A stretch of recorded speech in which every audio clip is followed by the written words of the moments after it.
financial relief for homeowners feeling squeezed by the rising cost of living. Mayor Olivia Chow announcing a series of measures to help residents protect their homes and lower costs. Good afternoon. We're getting new insight today into the mayor's proposed 2026 budget, including a plan to provide support to homeowners. Residents can receive up to $9,000 in grants to protect against basement flooding and replace old furnaces. CTV's Natalie Johnson joins us live with more details on the measures. Natalie. Hi, Nathan. That's right. The mayor was out here meeting with a homeowner on Jane Street this morning to discuss some of the energy-saving initiatives that have been built into this year's city budget for homeowners. This is funding designed to help with basement flooding prevention, new sump pumps, and offer homeowners access to low-interest loans for certain upgrades. The goal here is to help homeowners make their homes more energy efficient and cut utility bills. The mayor's office estimates that the initiative allows homeowners access of up to $9,000 in savings. Some of the specifics here: up to $6,600 in basement flooding protection grants. This is for backwater valves, sump pumps, and backup batteries. The city will also subsidize approximately 3,000 rain barrels and 1,000 downspout diverters, saving homeowners an additional $100 to $200. A new furnace upgrade program offers low-cost financing to switch to energy-efficient heat pumps and includes a $2,000 rebate. Here's more from the mayor this morning on how this is different this year. We noticed that a lot of people are facing floods, especially this not just once in a lifetime storm. It's happening with frequency that are increasing much more times.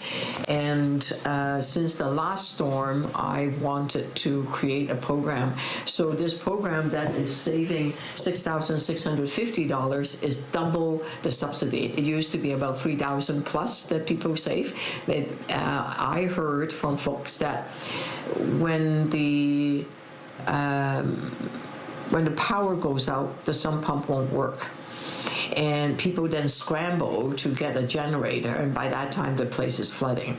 So we added two sump pumps, like rather than one sump pumps, two sump pumps we are subsidizing, plus a backup battery, and that's really important. Without the backup battery, if your power goes down, it's in serious trouble. And as part of this package, homeowners would also have access to free or subsidized plumbing assessments and energy coaching through Toronto Hydro. Reporting live, I'm Natalie Johnson. Michelle, over to you. Thank you, Natalie. And still ahead this noon hour, a warning from first responders about the dangers of venturing on the ice, even when it is extremely cool. Bundle up. We're heading to the lake where firefighters are training today. But first, police are investigating after a North York home was targeted by gunfire last night. It happened near Bathurst and Finch around 10:30. Police say the home was damaged by bullet holes, and there was other evidence of gunfire found at the scene. No injuries were reported, and there's no word on any suspects. And in Mississauga, an investigation is underway after a home was targeted 4 times by gunfire and arson. Peel police are searching for a masked suspect who was seen on camera in a stolen black Honda CR-V. It's not clear why the home on Kempton Park Drive is being targeted. Anyone with information is asked to contact police or Crime Stoppers. A union representing city employees is demanding answers after the death of a worker at the Oak Ridge Community Recreation Centre. Toronto Police and the Ministry of Labour are investigating after a city recreation worker died on the job yesterday morning. The city says the worker suffered a suspected medical emergency while at the centre. QP Local 79, the union representing City of Toronto indoor workers, posted a statement on Instagram saying they are heartbroken and demanding answers to why this employee was working alone. The city says it is fully cooperating with the investigation. And Mayor Olivia Chow said on social media this morning, "I want to extend my heartfelt condolences to the family of the City of Toronto Parks and Recreation worker who passed away yesterday at Oak Ridge Community Recreation Centre. My thoughts are with their family, friends, colleagues, and the community they served during this difficult time." She also said the city is cooperating with the Ministry of Labour's investigation.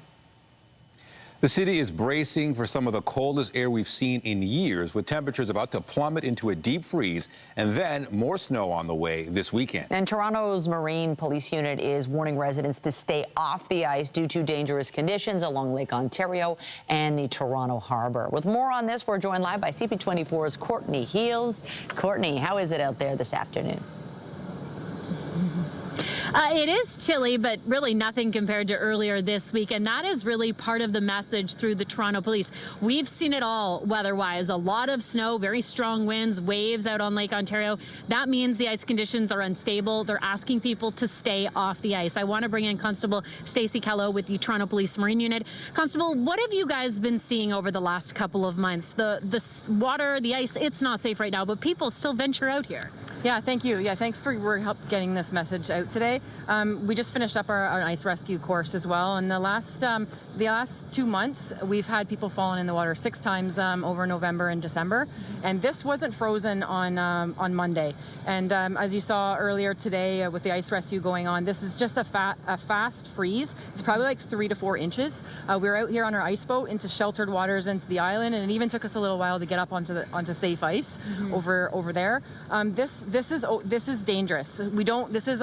This you can see out there. We have a barge, we have a tugboat going by. This is a working harbor. This is different than a sheltered small lake or a pond that you would skate on. We have in the city where you can go skate on the city where it's safe. This being a port, we don't want to see people going out onto this ice. It's very unpredictable. We get more and more people down here. It's a beautiful waterfront, and we see that. But stay off the ice. It might look like it's safe, and you want to go out and take a picture, a selfie or a picture of the CN Tower, or get out onto this ice, and we're finding that happening more and more often.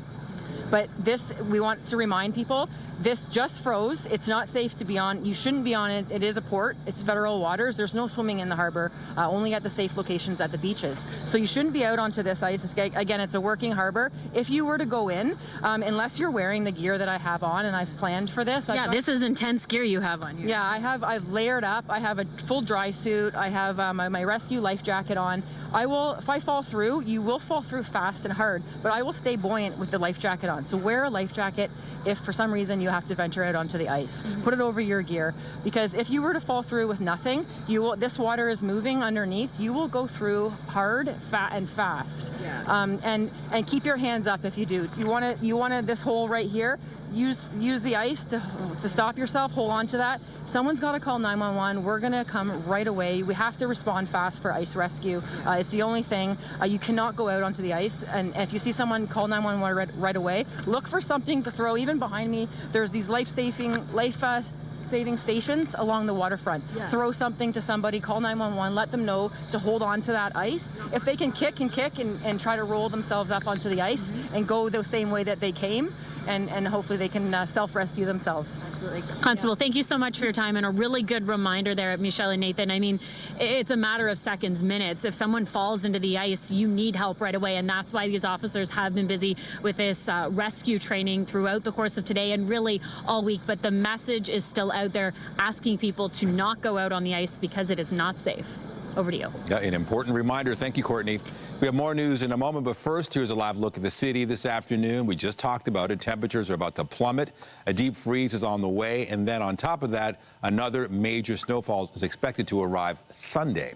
Lindsay Morrison is here with a look at the current conditions. Lots to talk about weather-wise. Oh, tons, Nathan. This is the calm before the cold, and then, as you mentioned, more high-impact snow is a possibility into the day on Sunday. So we will get to that. Let's talk about right now. It is -4 degrees at Pearson Airport. Feels like -11. Again, not as cold as it's been at times this week, but will become colder as the week goes on. If I can advance my board here, I'll show you the fact that we have winds out of the west that are quite gusty. In fact, they're going to be gusting close to 70 kilometers per hour later on today. It's been windy all week long. These gusty winds contributing to blowing and drifting snow this hour around the GTA. And once again, snow squall activity, especially for communities close to Georgian Bay and Lake Huron, also around Niagara, extending in toward the Kingston area. You might see a squall off Lake Ontario today also. A patchwork of watches and warnings. We've got special weather statements warning of some near whiteout conditions expected in places today. Less the case for us here in the GTA. Mix of sun and cloud, chance of flurries -3. But yes, the polar vortex is on the way. We're going to take you through the weekend forecast coming up. For now, Michelle, I'll send it over to you. Thank you, Lindsay. Well, despite the frigid temperatures out there, it's a big day for fans of the Boys of Summer, with single-game Blue Jays tickets now on sale for the upcoming season. And with the Jays World Series run last season, the demand is high for fans looking to catch some of the action during the team's 50th anniversary year. Tickets for the home opener are selling out just minutes after going on sale this morning.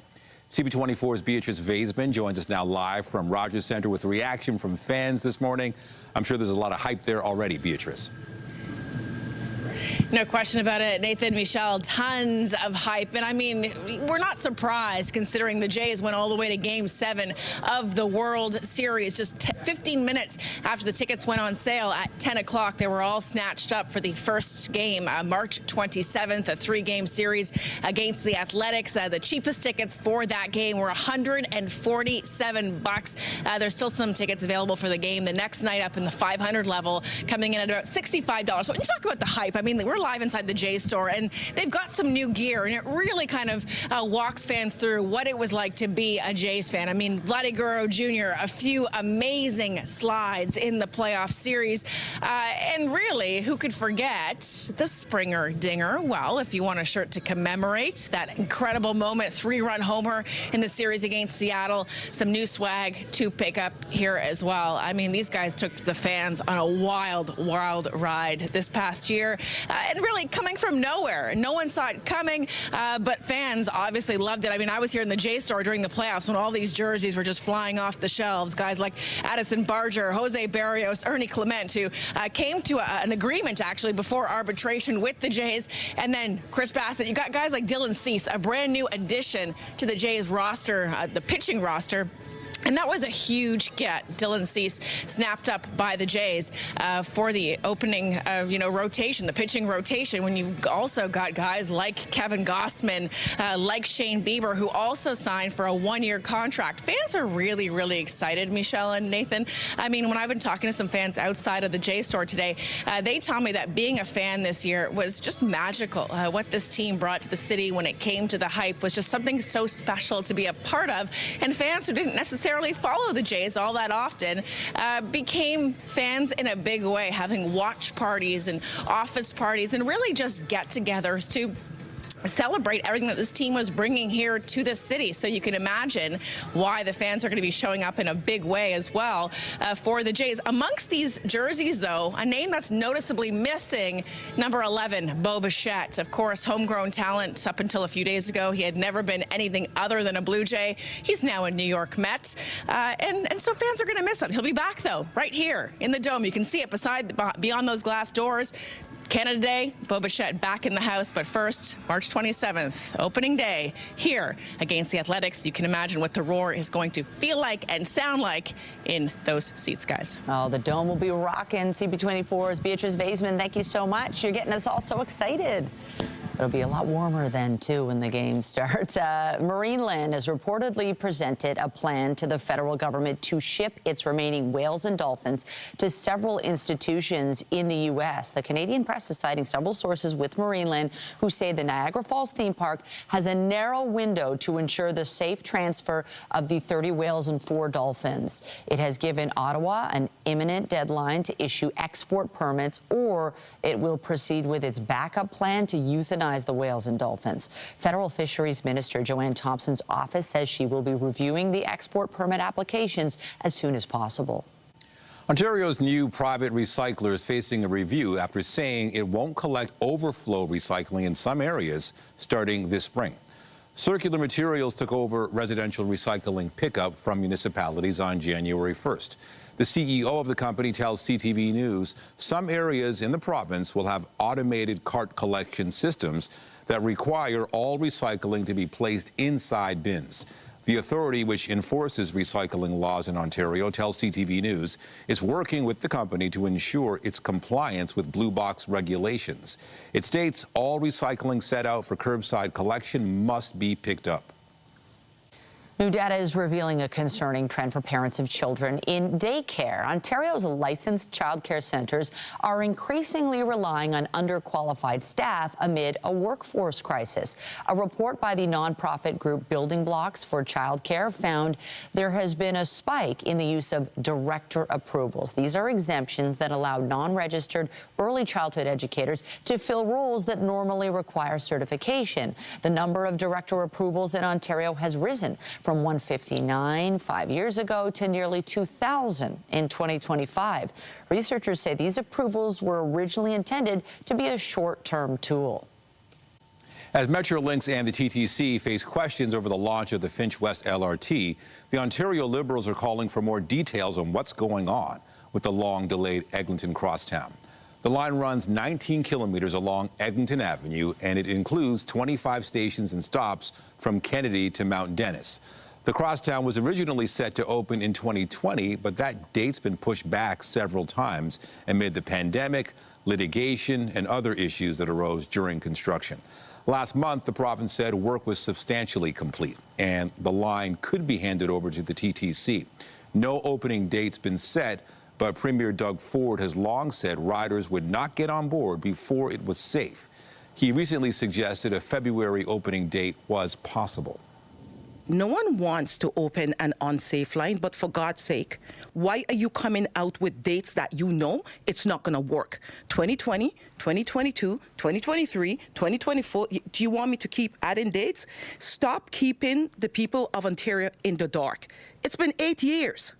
I think if they all can come together, sit around a table, and figure out what is really going on and inform the public and apologize to the public. We need to be respected through all of this. The Liberals say they'd also like to see a public inquiry and compensation for businesses affected by crosstown construction. They also called for the lessons learned from the opening of the Finch LRT to be applied to the Eglinton crosstown and future transit lines. Mayor Chow has said the city's working to ensure Line 5 does have signal priority when it opens. She promised an update sometime this month.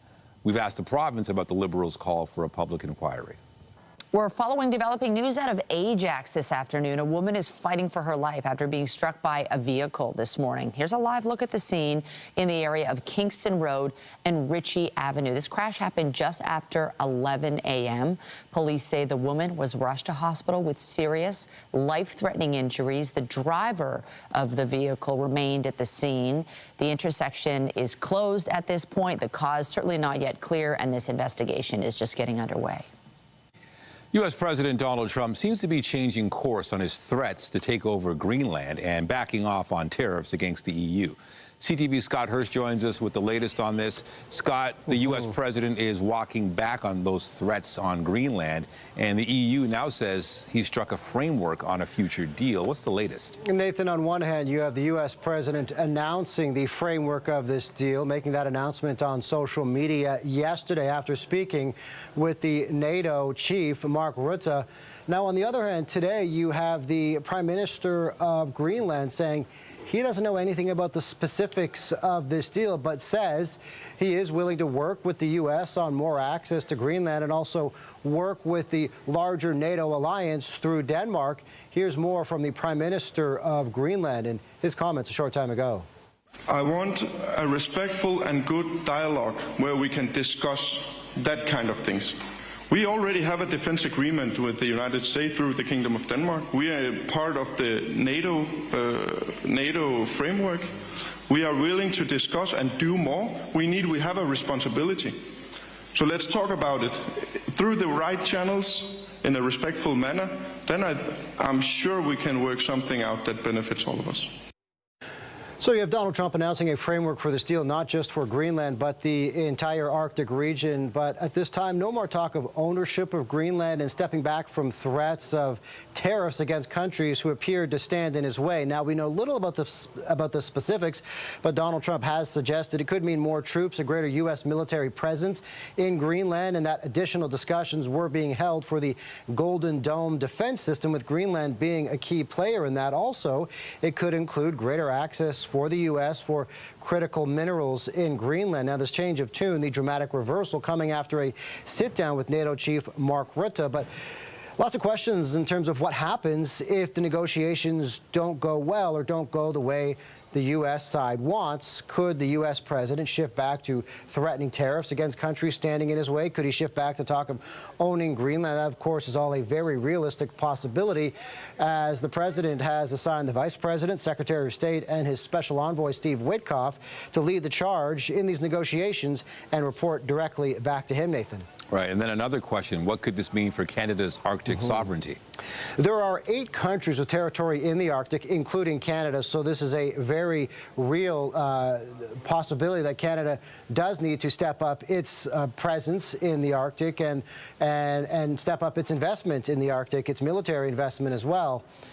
7 of the nations are NATO members, excluding Russia, of course, and much of the talk about Arctic security and sovereignty is framed around threats from Russia and China in the region. As NATO members say, a stronger presence is needed in the Arctic. And from the Canadian side specifically, after our Prime Minister also met with the NATO chief earlier in the week, the Canadian perspective, specifically from a readout of that meeting, includes Arctic over-the-horizon radar, greater presence on land, air, and sea, and new critical infrastructure, as the Prime Minister is highlighting Canada's mission to quadruple defense spending over the next decade, as NATO members are coming together to invest more in the Arctic, as the U.S. is making this push. In the meantime, appearing to step back from wanting to own Greenland, but still lots of questions about what this framework actually looks like going forward.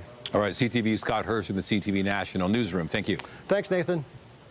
Security and defense are issues at the forefront right now. And today, Ukraine's president called out Europe during an address to world leaders following a meeting with Donald Trump.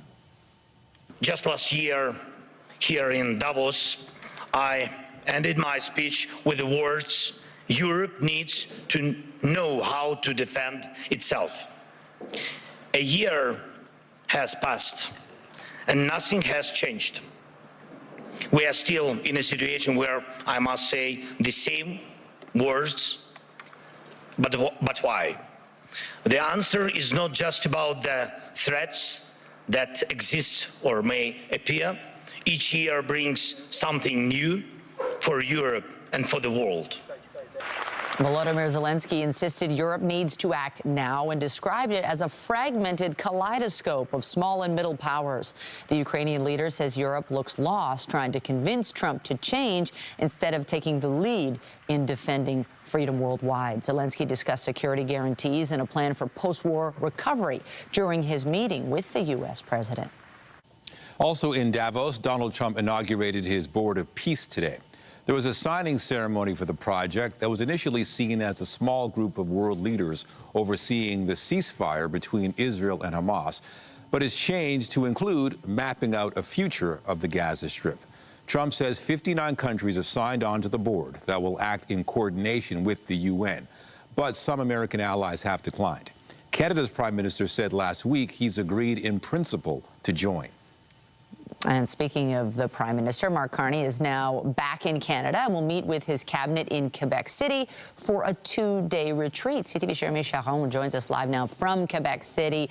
Jeremy, the Prime Minister, fresh off that big speech in Davos, getting all kinds of attention on the world stage, now gathering his cabinet today to discuss Canada's economy, trade relationships. Set the scene for us. What are we expecting to come out of this?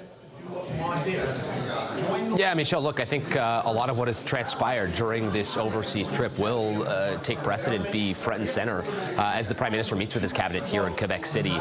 The economy, affordability, trade, all top of the agenda. The Prime Minister's office outlining its priorities for this cabinet retreat in the lead up here, and ensuring that the 7 priorities that were outlined in a mandate letter for cabinet early on in this government will be kind of the focus of this meeting. And chief among among those 7 priorities is, you know, a new relationship or a new deal when it comes to security and the economy with the U.S. So that will certainly be front and center, as well as building out new relationships with like-minded partners and allies around the world.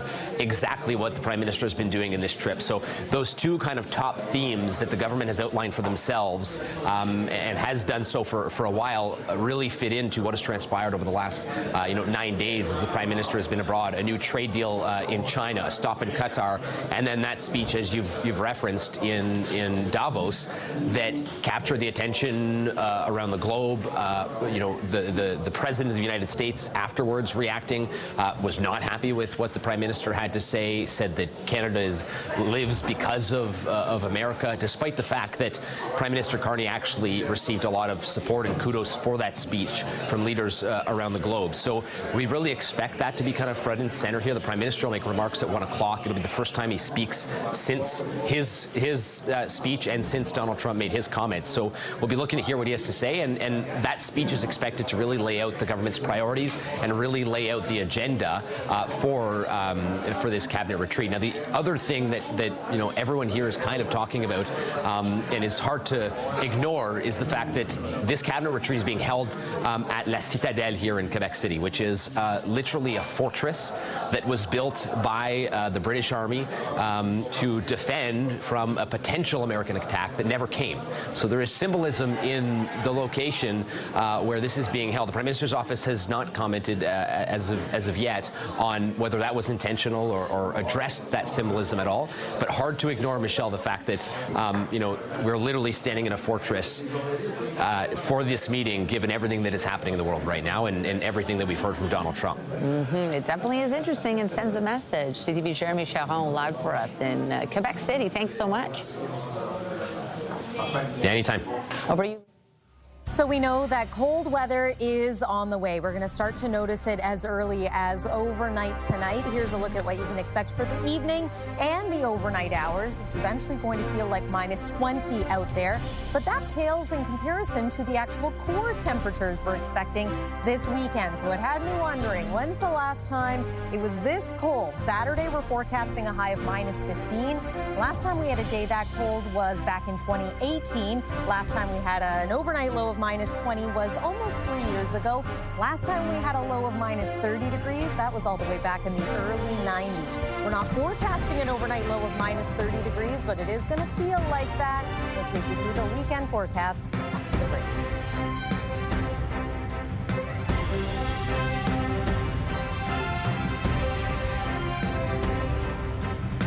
When you see it happen, send it to CTV News.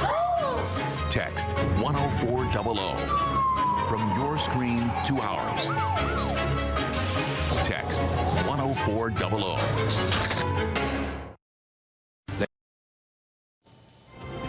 Well, I think it was a nice start to the day weather-wise. You had that sunshine, not too cold, and since we had snow yesterday and we're talking about frigid temperatures, you'll take what you can get. Yeah, we had a bit of sunshine. Today was like manageable, what you kind of would expect on a winter day, but things are going to change. Yeah, Mother Nature is giving us a break, a temporary break, because, well, things are going to get quite busy again in the weather department over the next couple of days here. 2 major headlines. For one, we've got the extreme cold moving in, and yes, we've had some cold weather already this season, but this is going to be the coldest of the last couple of years. So there's that. And then we're also focusing on Sunday. Still a lot of uncertainty with this one, but it looks like we could be in for potentially another significant snowstorm. Weather is brought to you by the Presler Law Firm, the injury lawyers you don't pay unless they win. We, of course, had the snow yesterday from a clipper system, but I want to take you now to Bracebridge. I've been talking about this part of the province for days now because, well, it's been snowing for days, and you can, I mean, look at those snowbanks in and around the Bracebridge area.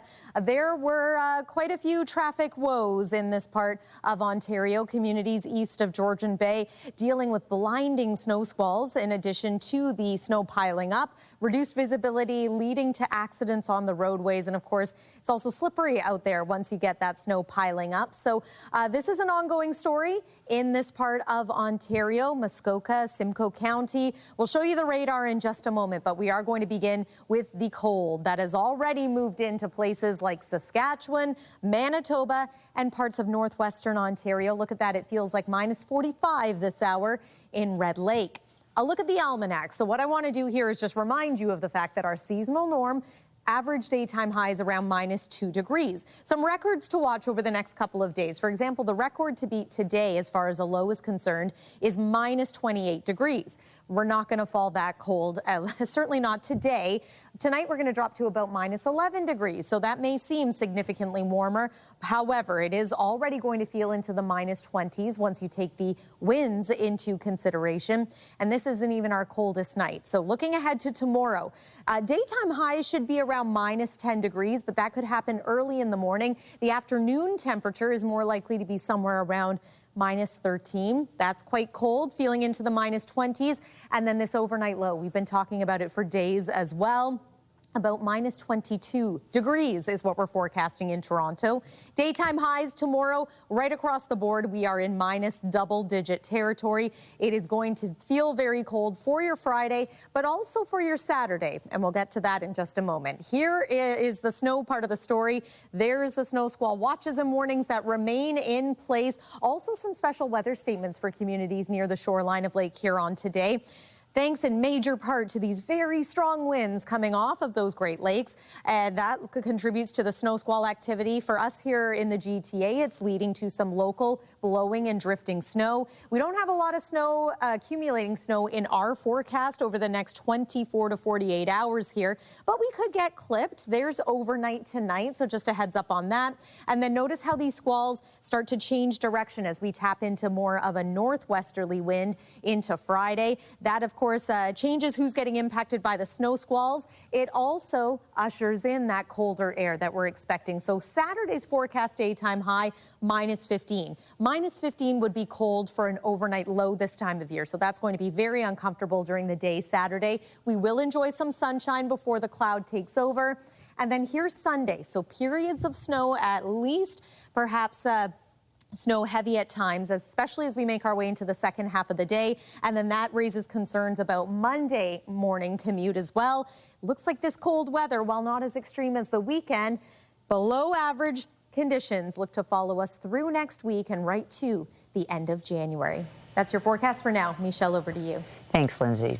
As drugs like Ozempic become more popular for weight loss, Health Canada is urging people not to take any risks on fake or unauthorized products. The agency issued a warning Wednesday focusing on GLP-1 drugs. Health Canada says it's identified a number of retailers who are selling unauthorized weight loss drugs that haven't been tested for safety, effectiveness, or quality. The warning notes these sellers are operating both in brick and mortar stores and online, and they may misuse Health Canada logos or display fake endorsements to mislead consumers. Health Canada says it's taking action against non-compliant retailers, and prescription drugs should only be purchased from a licensed pharmacy. Toys R Us Canada is under fire over millions of dollars in unpaid rent. The retailer is facing at least 7 lawsuits from landlords who say they're owed $31.3 million. Court documents show they didn't pay rent for several properties in 2024 and 2025. Toys R Us has since moved out of many of those locations at the heart of the lawsuits and closed dozens of other stores over the past few years. They now have just 40 stores.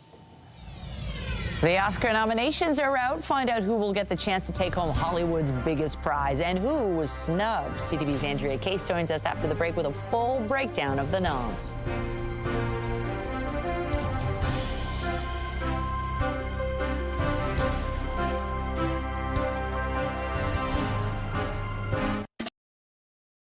It's the day actors all over the world hope to hear their name called. The 98th Annual Academy Award nominations were announced this morning. She's not an actor, but she knows a lot about them. Our Andrea Case tuned in to hear who is celebrating and perhaps who is not today. Andrea joins us in studio. So what's the big news? What are the headlines coming out of this? The headlines, sinners, sinners, sinners. That's the big headline, because this is a film that was released in April, and a lot of people weren't necessarily happy about, for some reason, the press on Sinners was not the greatest. Ryan Coogler made this film. He made a sweet deal with the movie studios, and people weren't happy. So he basically, when this film, in a few years, he will own the rights to his film. for some reason, people weren't happy. This film made a lot of money, made a lot of people happy, and now the Academy Awards are also happy because it has 16 nominations. Sinners, the vampire horror box office hit, was released way back in April. It received 16 Academy Award nominations, the most ever in the Academy's 98-year history. Nominations include 3 for Ryan Coogler, Best Director, Best Picture, and Best Screenplay. On the film's acting side, a Best Acting nod to Michael B. Jordan, Best Supporting Actor for Delroy Lindo, and Best Supporting Actress Wunmi Masaku. If there's a film which can give Sinners a run for its money, that film is one battle after another. It garnered 13 nominations, including Best Director and Best Film for Paul Thomas Anderson. He's been nominated 11 times and never won one yet. His cast, including Leonardo DiCaprio, Benicio del Toro, Sean Penn, and Tiana Taylor, were all nominees, but no nomination for Chase Infinity. Locally, made in Toronto, Frankenstein received numerous nominations, including Jacob Elordi, who played the monster, and Toronto producer J. Miles Dale in the Best Film category. And the wild ride continues for Toronto's Maggie Kang, whose K-pop Demon Hunters was nominated in the Best Animated Film category, and Golden was nominated for Best Original Song. 11 actors are first-time nominees, including from the film Sentimental Value, Stellan Skarsgård, Renata Rintsev, Inga Ibsdottir Lilius, and Elle Fanning. Sentimental Value received 9 nominations, as did Marty Supreme, giving star Timothée Chalamet his second Best Actor nomination in 2 years. You also heard his name called as a producer on the film. Rounding out the Best Film list, Bugonia, F1, Hamnet, The Secret Agent, and Train Dreams. Comedian Conan O'Brien will host the 98th Academy Awards on March 15th. You can watch them right here on CTV, CTV's division of Bell Media. Gets you all excited about the Oscars. Now, not everyone can get a nomination. That's why they're so special, let alone winning an Oscar. Were there any surprises in this round? You know what? I think there were. I think a lot of people are surprised that Wicked for Good, this is the second Wicked film, not one nomination. Last year they had 10 nominations. This year they had zilch. So that was a bit of a surprise. And what about snubs? Any major ones stick out? Well, I guess that was a big snub. I'm sorry, Michelle, you talked about surprise. I should have said Kate Hudson. Kate Hudson was Song Sung Blue. She was nominated for that. I'm just thinking ahead there. Paul Mescal is in Hamnet. That film has been nominated for a number of categories. Jessie Buckley's nominated for Best Actress. She is, I'm sorry, she's going to win. I'm not a betting person, but she's winning everything. It's a credible performance. And I was hoping that he would get a nomination, but he did not. So that's another one there. Let's see who else I have on my notes here. I think one of the surprises this morning was Delroy Lindo for Sinners. He was nominated, and he hasn't been a part of the conversation at all. He's such a great actor. He's been around forever. Yeah. So that's one of those, sometimes people get rewarded not just for the role, but for the body of their work. And Lindsay was just saying, just a reminder, that a lot of these films were at TIFF this year. And so it's always, we always know that TIFF can have an impact. Hamnet was there, Frankenstein was there. So a lot of films that are nominated this morning, and they're telling me to wrap, so that's it. I'll have more tonight at 5 and 6 o'clock. All right, you are a pro. It's always fun to have you. Come by more often, Andrea. I will. Take care. Well, they may not be hockey players in real life, but the stars of heated rivalry are set to have a role in a major upcoming sporting event. You will not be so nice when we beat you. That's not happening. Hudson Williams and Connor Story have shot to fame as Shane Hollander and Ilya Rozanov, 2 Major League hockey players who find themselves in an unexpected secret romance. The show, made by CTV's Bell Media partner Crave, has garnered a lot of attention around the globe. HBO Max is streaming the series outside Canada, and today confirmed that Story and Williams will be among the torchbearers for the upcoming Olympic Winter Games in February. Heated Rivalry starts streaming in Italy a few days before the games get underway. New exhibit is being installed at the Harbourfront Centre today, highlighting the work of Black artists. The new exhibit is part of Kumba, Toronto's longest-running festival dedicated to Black art, culture, and creativity that will run during the month of February. And our Jessica Smith joins us now live for a preview of what's to come. Jess. Honestly, Nathan and Michelle, you have to come down to see this exhibit in real life when it opens on February 1st. But Kumba in general is one of those festivals, if you haven't already been, is a must. If you're living in the city of Toronto or visiting, I want to start with Diana. I've got Diana and Echo here, but I'm going to start with Diana.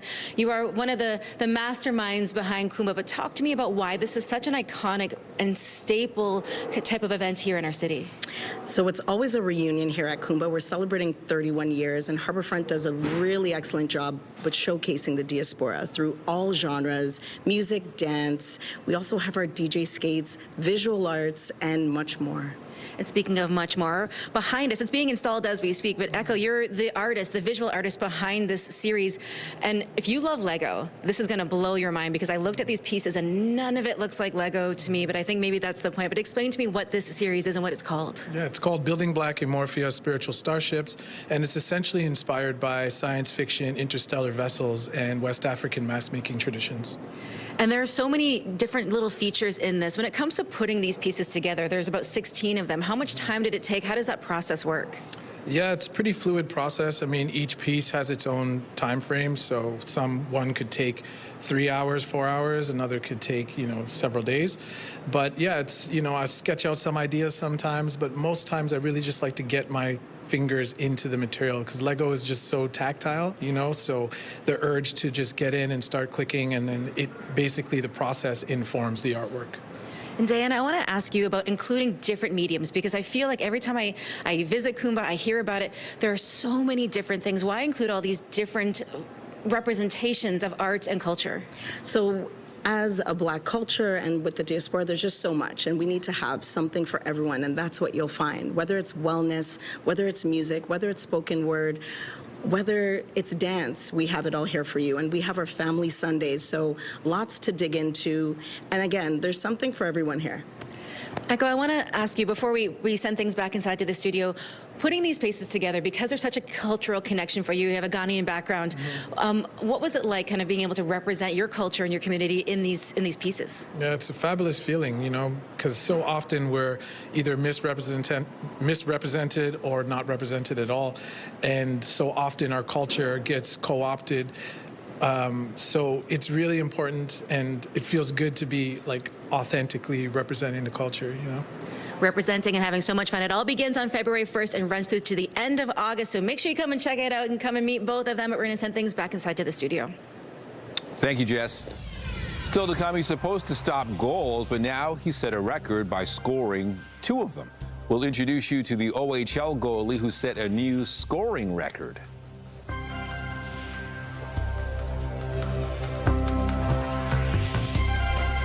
Get Toronto's top stories, breaking news alerts, and watch live. Download the CTV News app. In sports, the Toronto Scepters are looking to get back in the win column tonight in Vancouver. Toronto is coming off a 6-4 loss to the Seattle Torrent on Tuesday. The Scepters beat the Vancouver Golden Eyes 2-1 in overtime when they met on Saturday at Scotiabank Arena. Puck drop tonight is set for 10 p.m. Eastern Time. An OHL goaltender is making history as the only netminder in the league to score not once, but twice. Justevic shoots the puck in. George out of the net.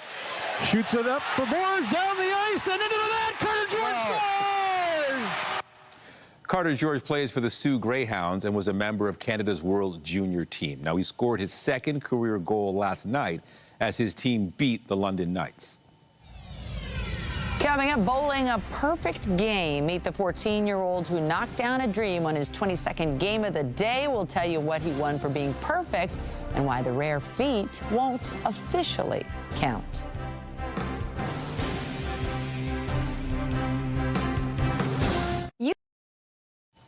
It's a very rare achievement, considered the pinnacle of bowling, a perfect game. It does not happen often, but over the weekend, a Saskatchewan teenager joined the elite club. CTV's Allison Bamford visited the bowling alley where it all went down. Throw after throw. Tanner Pollock spends hours on these lanes. Almost every day. The 14-year-old picked up the sport about a year ago, and in the fall, he set his sights on bowling the perfect game. 12 consecutive strikes totaling 450 points, a rare feat many go their whole lives without reaching. It's happened before where I've gone all the way to 11 strikes down to the last throw, but usually I missed it. But on Sunday, during his 22nd game of the day, Tanner struck perfection. By himself on the middle lanes, listening to Queen play through the sound system. When there's a lot more people and stuff, it's harder to bowl. Just one other person was around, Melissa Rashke, the owner of Bigger Bowl, catching the big moment on camera. I've never been around a perfect game. It's amazing that Tanner was able to do this and that I got to witness it. The Canadian 5-Pin Bowlers Association sanctioned just 13 perfect games in the 2024-25 season. Now, Tanner's game won't count under those guidelines because he didn't score it during league play. But that doesn't make it any less impressive. Butterflies in the stomach, kind of seeing that thrill and that joy for him was really incredible. Along with pride, Tanner received $1,000 from the bowling alley for throwing a perfect game.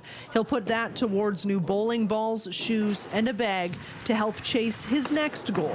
I'd like to do good in like a provincials tournament. Something he hopes to strike off his list this year. Allison Bamford, CTV News, Bigger, Saskatchewan.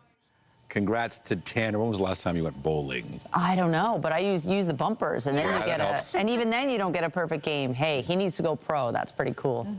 I went with my son recently, and same. We needed to use the little ramp that the ramp, yes. But it was so fun. Good for him. Weather-wise, one more look at the satellite and radar. Do want to point out that we've got heavy snow impacting areas like Parry Sound, Port Severn, Orillia, but also communities like Bolton and Guelph. You're likely seeing some falling snow right now. Here's a look at the temperature for tomorrow. So we're jumping ahead a day. -10 degrees is our forecast high, but expect that it's going to feel colder than that through the afternoon. And wow, speaking of cold, check out the next 3 days. Nathan and Michelle. Cold. All right. Thank you, Lindsay. And that's it for CTV News at noon. Remember, you can get Toronto's breaking news all day long on CP24 and at ctvnewstoronto.ca. For Lindsay Morrison and all of us here, have a pleasant afternoon. I'm Michelle Dubé. And I'm Nathan Downer. Be sure to join us later for CTV News at 5 and 6.